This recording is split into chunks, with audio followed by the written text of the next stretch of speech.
Hai, Assalamualaikum warahmatullahi wabarakatuh. Apa khabar semua? Bersama saya Hjh Ida Riswana binti Idris. Sekali lagi dalam ruangan Rindu Bertamu di Haramain. Apa khabar? Waalaikumsalam, Tuan Faisal. Saya Alhamdulillah sihatlah. Sihat Alhamdulillah.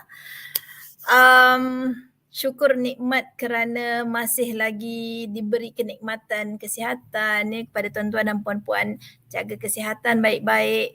Saya juga saya pun rindu pada anda semua sebenarnya. 2-3 hari yang baru minggu ni saya ialah dengan dugaan-dugaan yang ada.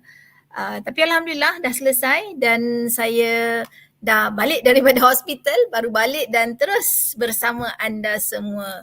Waalaikumsalam Puan Inas. Ya, pada hari Jumaat ni, hari ini, hari Jumaat yang penuh barakah, saya rasa memang sangat seronok. Alhamdulillah saya dah sihat. Alhamdulillah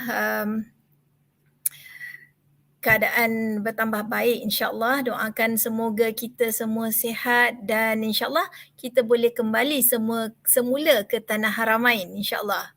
Ya, saya rasa anda semua dah 2-3 hari lepas Haji Sani dah berkeudara dan telah menceritakan tentang pengumuman yang dibuat oleh Datuk Seri Nancy, Menteri Pelancongan, dan di mana Kabinet Kerajaan Malaysia telah bersetuju untuk membuka semula umrah pada 8 Februari.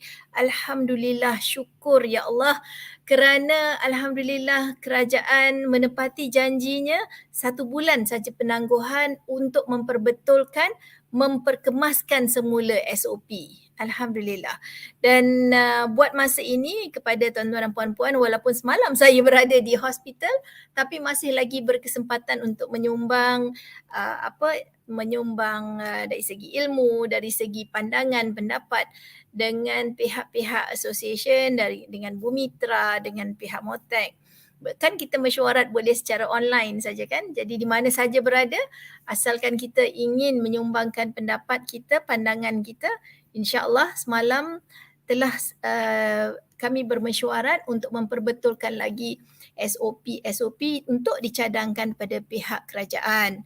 InsyaAllah saya sangat-sangat faham apa yang sedang yang sangat-sangat dirayu oleh tuan-tuan dan puan-puan kepada semua bakal tetamu Allah. Kita faham bahawa semuanya nak kembali dengan baik, dengan secepat mungkin dan mudah-mudahan SOP yang ada itu kalau diperketatkan pun tetapi dalam keadaan yang kita mampu nak buat. Kita mampu untuk jalani, cuma apa yang sangat kita harapkan ialah supaya bila ada SOP nanti, harap patuhilah betul-betul. Harap kita jaga betul-betul supaya tidak lagi berlaku sebarang kenaikan kes akibat daripada jemaah umrah. Ya. Jadi sebenarnya hari ini kita nak bercerita tentang SOP yang terbaru yang sebenarnya kita telah perhalusi di peringkat kementerian, di peringkat persatuan, di peringkat travel agency yang terlibat dan insyaAllah rasanya tidak banyak yang kita harapkan supaya tidak banyak membebankan kepada bakal tetamu Allah, kan? Cuma pada hari ini sebenarnya saya ada seorang tetamu dan saya tengah menunggu beliau masuk kerana pada pandangan saya paling utama sekali ialah untuk kita tahu adakah di Saudi ada perubahan SOP ataupun tidak. Kan? Kita nak tahu sama ada di Saudi ada perubahan SOP sehingga kan kita tak nak lah kita buat SOP tapi di sana SOP-nya lain kan. Itulah. Ya betul Puan Wani, semoga kita ambil peluang ni, kita jaga SOP betul-betul dan sebenarnya menjaga SOP ini adalah juga pada saya menjaga kemabruran umrah kita. Kerana apa sahaja pandangan, apa sahaja peraturan yang disediakan oleh kerajaan pastinya adalah untuk menjaga kesihatan orang lain, menjaga kesihatan jemaah itu sendiri dan juga orang lain di sekelilingnya. So saya rasa kemungkinan besar kali ini yang dikatakan SOP baru ini pastinya lebih menitik beratkan kepada kesihatan orang lain lah, ya. Dan kita umum mengetahui hari ini semalam berlaku lagi peningkatan kes COVID akibat Omicron di Malaysia.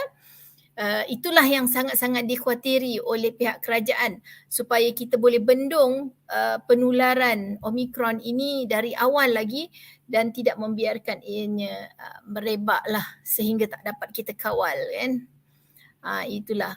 Jadi tarikh-tarikh baru untuk makluman semua juga, di Andalusia kami telah mula menyusun selepas mendapat khabar berita tentang pembukaan pada 8 Februari, maka kebanyakan tim di Andalusia telah mula menyusun siapa yang nak pergi awal, siapa yang nak pergi lewat, ataupun sekiranya memang tak ada langsung tarikh yang boleh sesuai untuk mereka, maka Andalusia juga membuka tarikh-tarikh baru sehingga hujung bulan 12 insyaAllah. Kan?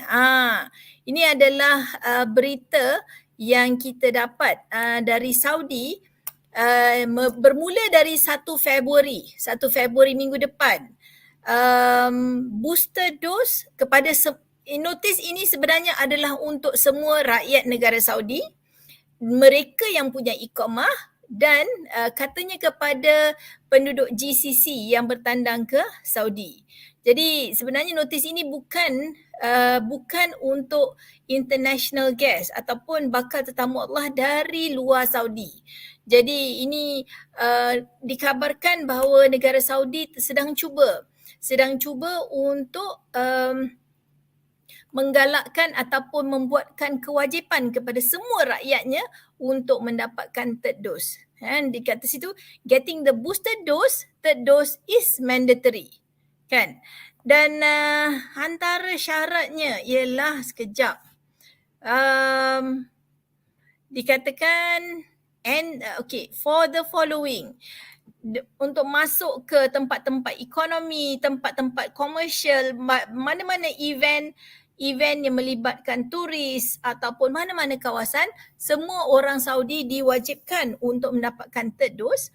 Kemudian entry untuk mana-mana entertainment occasion, ke mana sahajalah sebenarnya di Saudi mereka akan mewajibkan, tetapi kewajipan ini adalah hanya untuk rakyat Saudi dan pemegang iqamah sahaja. Jadi itulah dia. Dan juga boarding airplanes and public transportation means. Maksudnya apabila nak naik penerbangan juga bagi rakyat Saudi, mereka perlu ada third dose.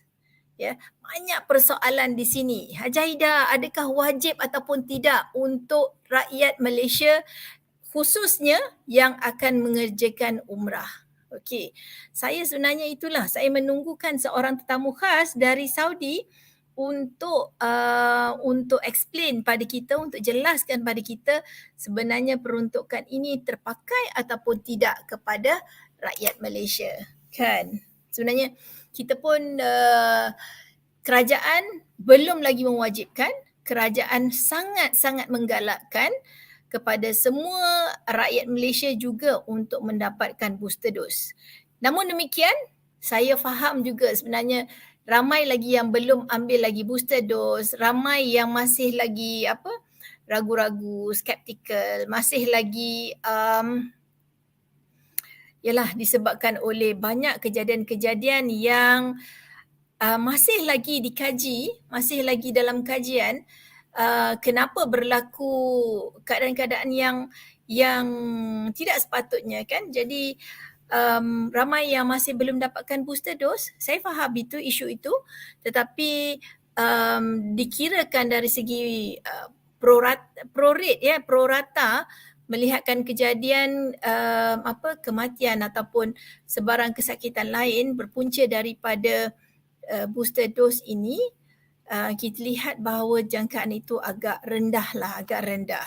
Ya, jadi cuma kepada mereka yang belum mendapatkan booster dose dan dalam keadaan sihat tubuh badan, tidak ada komorbiditi yang lain-lain, bolehlah tuan-tuan dan puan-puan berjumpa dengan pihak doktor ataupun pada tempat yang doktor di tempat pusat pemberian vaksin itu dan tanya status diri sendiri. Saya juga sama seperti anda semua. Pada awalnya saya juga sangat takut. Tetapi akhirnya alhamdulillah saya dah ambil dah lebih sebulan dah sebenarnya. Alhamdulillah, dan saya rasa lebih yakin kalau berada di mana-mana, rasa lebih yakinlah kita tengok kan. Assalamualaikum Hajah, nak tanya bagaimana kalau dah complete booster tapi CJ vaksin kat Mas Sejahtera hilang vaksin 1, yang 2 dan booster ada masalah tak nanti? Ya, ada masalah. Puan Nita, silalah berjumpa semula dengan My Sejahtera, dengan pihak yang mengendalikan My Sejahtera untuk report dan perbetulkan semula. Saya ada juga rakan-rakan yang berjumpa dengan masalah seperti ini dan mereka hubungi helpdesk My Sejahtera untuk perbetulkan balik status ini. Kerana di Saudi mereka tidak boleh terima kalau dia tak appear saja dalam sijil vaksin ataupun sijil digital vaksin itu dia tak keluar, maka mereka memang tidak akan dapat kemasukan ataupun visa ke Saudi.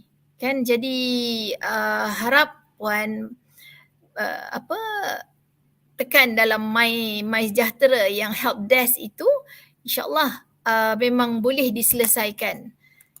Daripada situ memang kita hubungilah. Apa yang saya buat sebelum ni, saya pernah ada satu masalah dengan My Sejahtera dan pada waktu itu masih lagi di WTC, masih ada lagi counter My Sejahtera. Di situ saya pergi untuk selesaikan terus. Ya.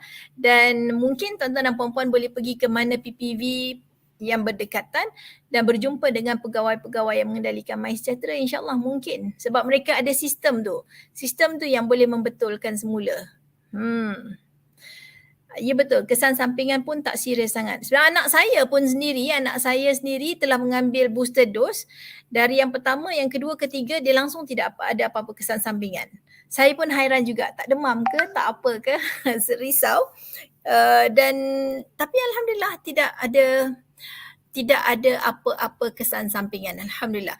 Okey, saya rasa saya dah dapat signal yang tetamu kita, Mr. Taha Marika daripada Al-Husam, ada bersama dengan kita. Mungkin boleh dimunculkan Mr. Taha. Silakan. Ada ke dia?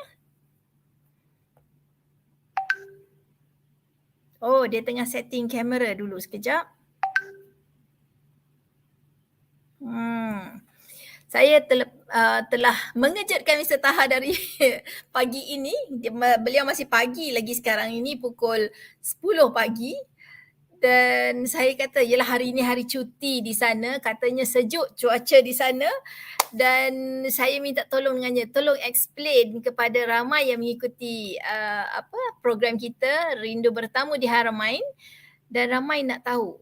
In fact, dalam grup-grup pun bertanya, betul ke tidak tentang booster ni? Adakah wajib, ya, yang dikatakan wajib untuk sebelum kita dapat permit untuk umrah? Maklumlah kita akan bermula semula tak lama lagi kan. 8 hari bulan tu lebih kurang seminggu lebih sahaja lagi. Tak sampai 2 minggu rasanya. Tak sampai 2 minggu lagi kita akan bermula semula. So kita kena perlu tahu dan bersiap sedia. Di mana kami setaha ni?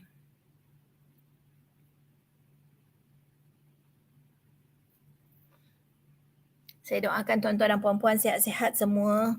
Saya juga diuji dengan tangan yang sakit. Itulah sakit tangan. Belum lagi. Kalau My Sejahtera tak update booster padahal dah ambil, dah nak berangkat 10 Februari ni. Sempat lagi agaknya Puan Farida. Update lah booster itu. Sebenarnya memang boleh pergi ke center mereka di PPV, mana-mana PPV yang telah dibuka sekarang untuk booster itu, dan minta mereka perbaiki sebab benda tu dalam sistem. Dan kalau saya pasti Puan masih ada lagi kad vaccination tu kan. kad vaccination tu ambil, tunjukkan, itu saja. Okay. Belum lagi ya.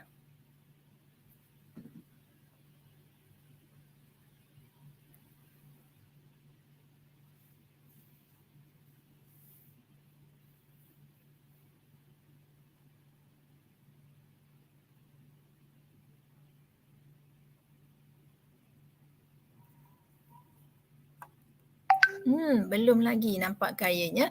Okey. Kepada anda semua jemaah Andalusia, dia online without visual. Kepada jemaah Andalusia, kita dalam usaha untuk bermula semula, kita dah keluarkan harga-harga untuk bulan 8 iaitu musim 14-44 sehingga akhir musim. Istahak Allah, tak nampak pula dah. Inilah dari jauh kan. You're online now, Mr. Taha. Kenapa bunyi begitu?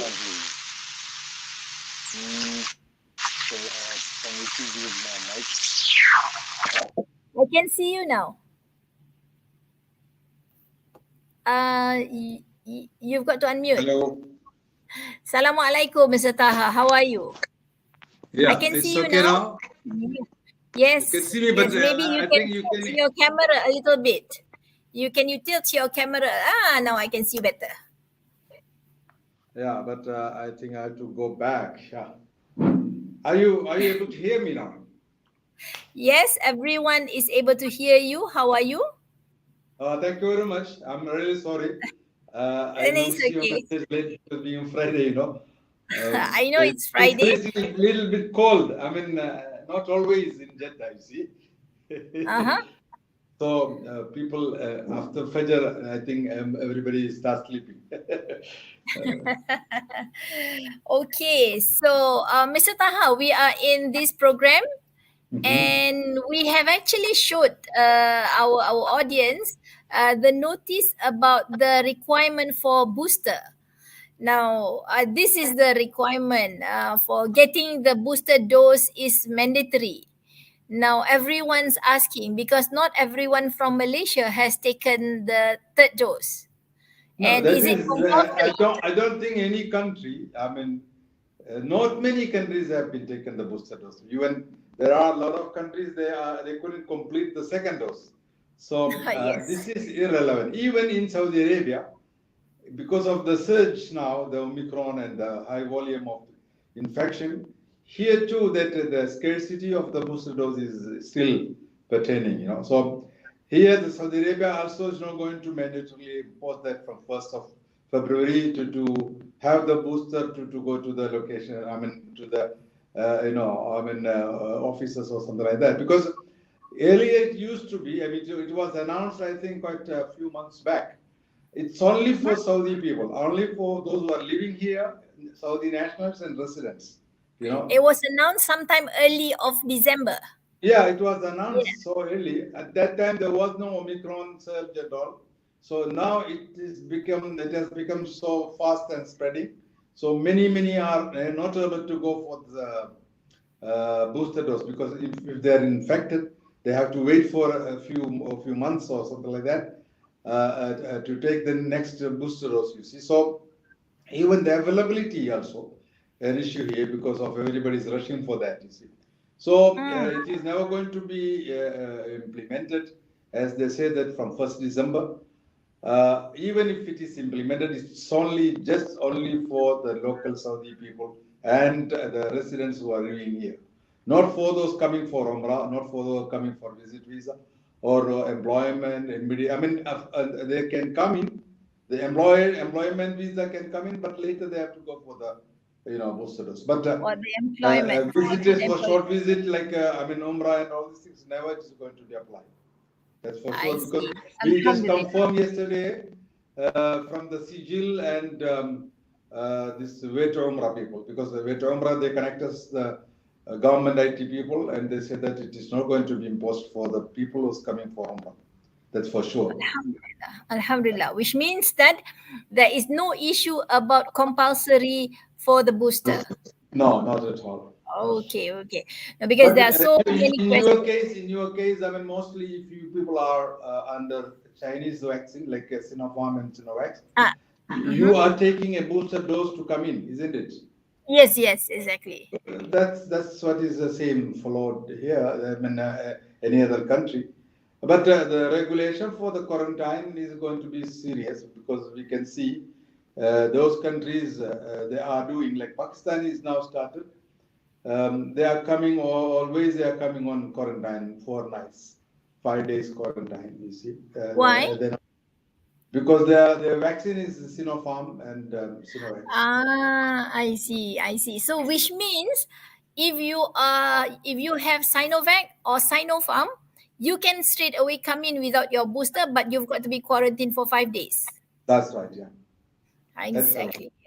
Okay. But that ruling in is Malaysia, I think it is the same before. I mean, before they closed the umrah. I mean, that was January. You closed 7th or 8th, 7th of January. Before the 7th January, how it was, it is the same. It's the same. For the Malaysians, there is no changes at all. No new rulings, nothing. It's the same. I mean, no special rulings so far. Only thing that you might heard about that the Umrah Tasrih, the permit to go to the Haram and Rawda, it can be taken before you come in. Even though there is no need to do it, book it in advance to get the visa. Visa will be issued. Then you can have it, the permit while you are in Malaysia or you are here, you can have the permit. So it's not mandatorily that we have to do before the visa. This is one new thing. Isn't that is the how Umrah visa is being done? Are you saying that for tourist visa also they can already apply for visa beforehand, for permit beforehand? Are you saying that for tourist visa? Tourist visa, it is not ever anywhere mentioned, but technically I think they can do. I mean, if they have. But when you are there and if you want to do that, means you must have a tawakkalna or a tamarna. Exactly. But normally that is not possible because you will get that activation while you are here only, isn't it?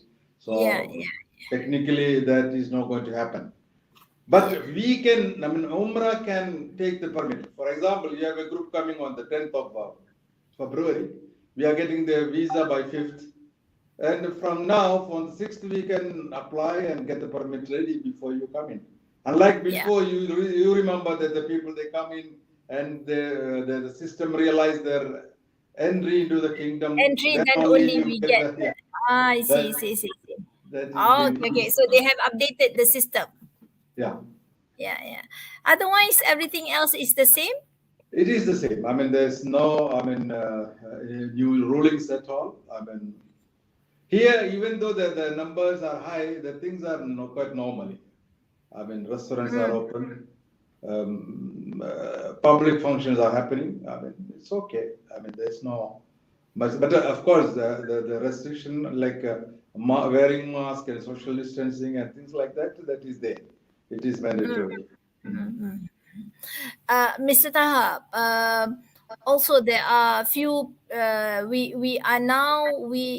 have already relaxed on the rules as to age. Now it's allowed to have children 12 years old. Yeah, they are immune. If they have got their vaccines, so they can come in if they are 12 and above, right? Yes, easily. And they also perform Umrah.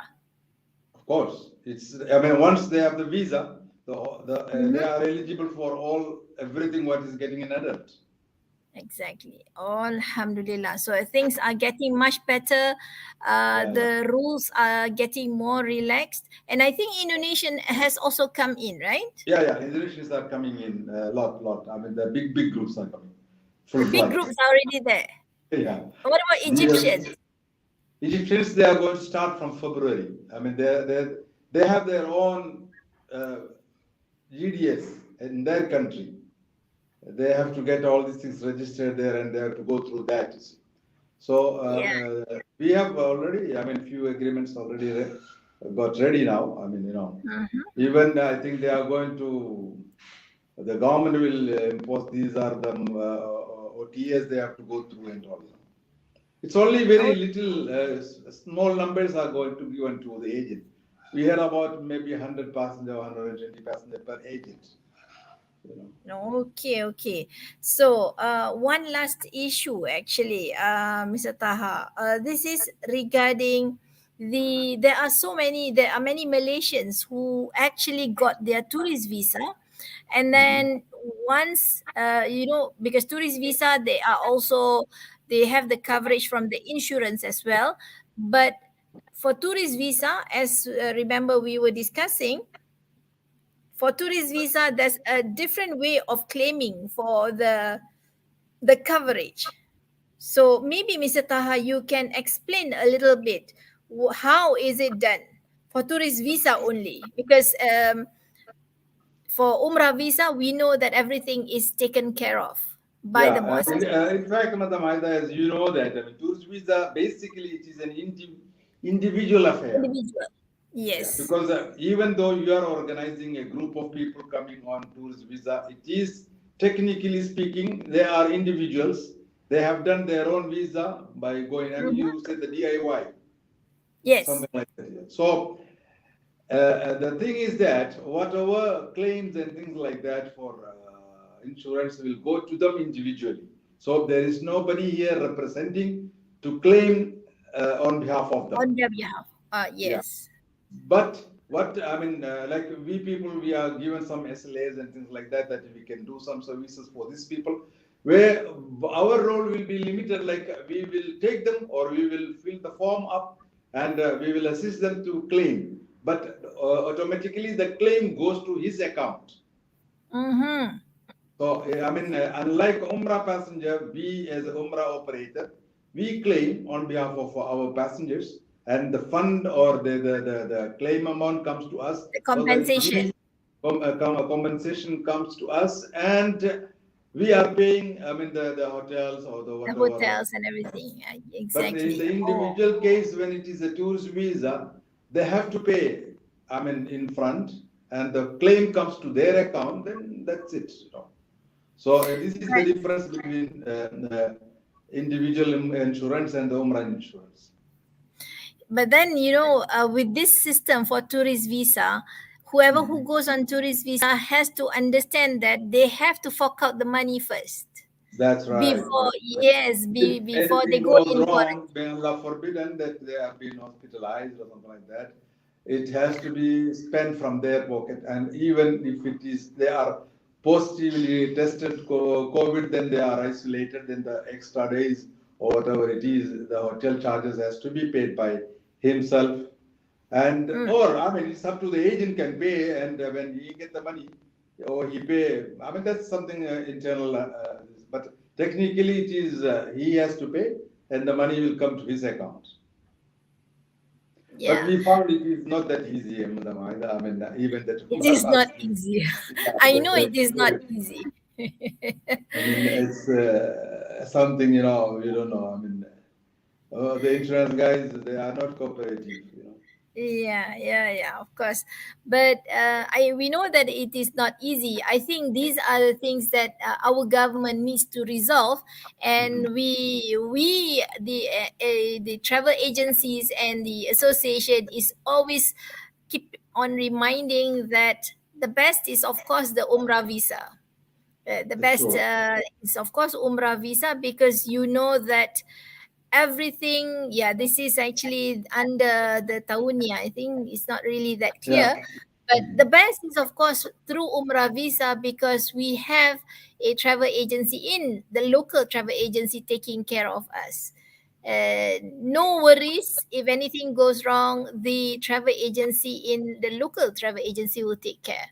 So I think that is one of the issues that was raised by the government before they stopped everything on the 7th of January.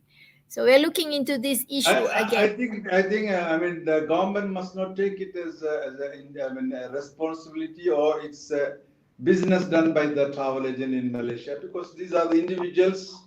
They are coming in, and you are facilitating you are doing some facilitation to them, like etiquette and things like that. That's what is. I mean, it's not a committed arrangement like umrah.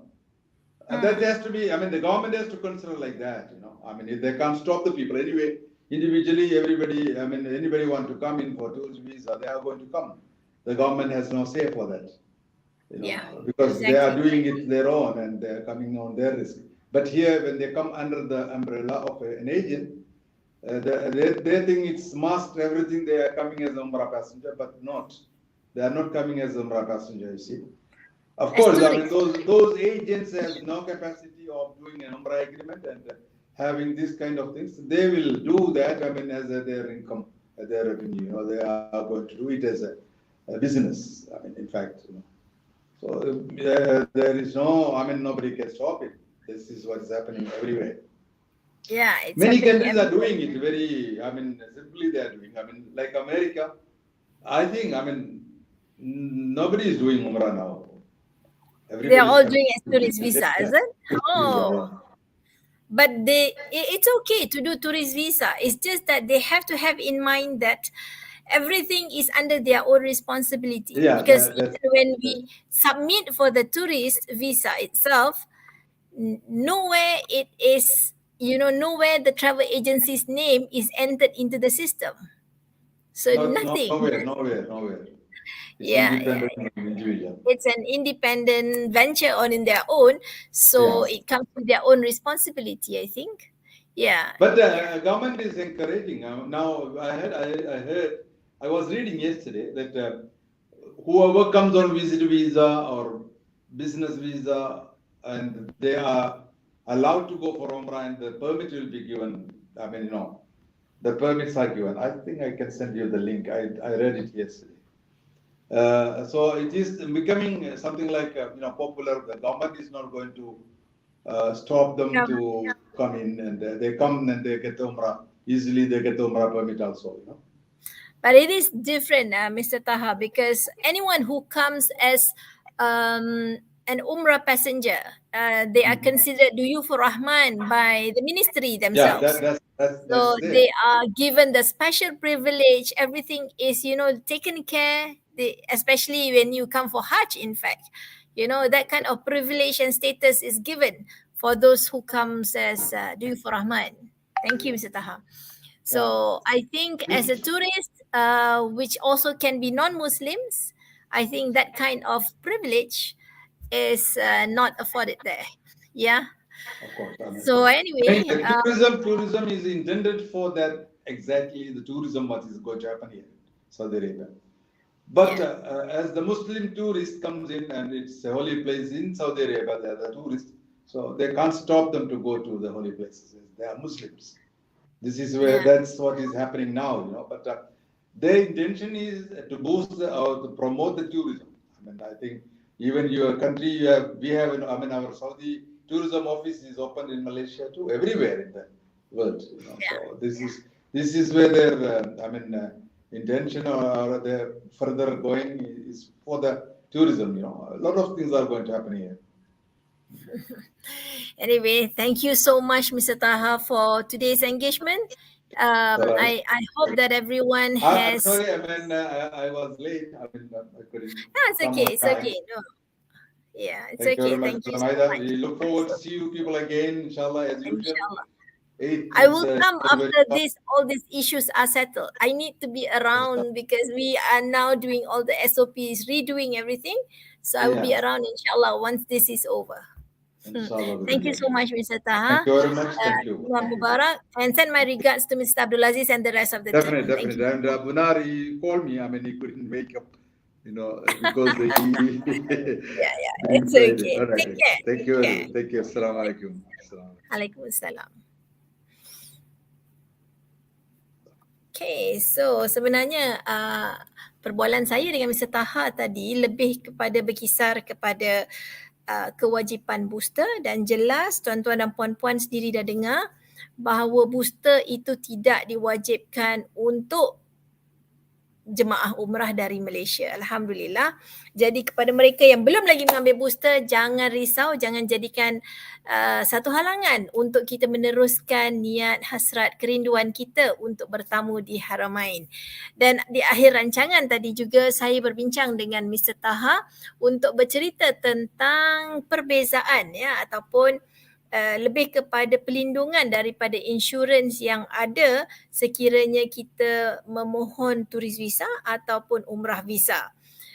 Dan dalam perbualan tadi saya ada beritahu bahawa sebenarnya apabila seseorang itu datang melalui umrah visa, mereka itu memang berada dalam kedudukan yang sangat istimewa oleh kerajaan Arab Saudi itu sendiri, oleh Kementerian Haji dan Umrah Saudi, di mana dianggap sebagai duyufur rahman, tetamu Allah dan memang perlu disantuni dengan baik. Sebab itulah kalau sekiranya sakit, kalau misal kuarantin dan segalanya akan dijaga sebaik-baiknya oleh syarikat muassasah kan. Jadi tetapi kalau sekiranya tuan-tuan dan puan-puan memilih untuk datang dengan turis visa, maka dianggap sebagai pelancong dan pelancong ini mungkin sama ada beragama Islam ataupun tidak dibenarkan masuk ke Saudi. Dan sekarang Saudi memang sedang menggalakkan pelancong-pelancong untuk datang ke Saudi untuk melihat keindahan negara Arab Saudi itu. Tetapi kalau misal berlaku apa-apa isu, jemaah sendiri hendaklah bersiap sedia dengan sumber kewangan dan lain-lain hal kerana di Saudi sekiranya anda dengan turis visa sebenarnya anda perlu menyelesaikan masalah apa-apa masalah sendiri ya dengan bantuan travel agency lah kalau pergi dengan travel agency kan. Tetapi travel agency di Malaysia tidak banyak boleh lakukan banyak perkara di Saudi melainkan dengan bantuan travel agency lokal di Saudi itu sendiri. Sebab itulah umrah visa ni ada keistimewaan dia dan saya sendiri selalu lebih menggalakkan orang untuk selamat, untuk kita fokus pada ibadah kita sahaja, datanglah dengan umrah visa. So saya rasa setakat itu sahaja hari ini. Terima kasih bersama saya Hjh Ida Riswana binti Idris, signing off. Assalamualaikum warahmatullahi wabarakatuh. Berjumpa kita pada minggu hadapan. Terima kasih.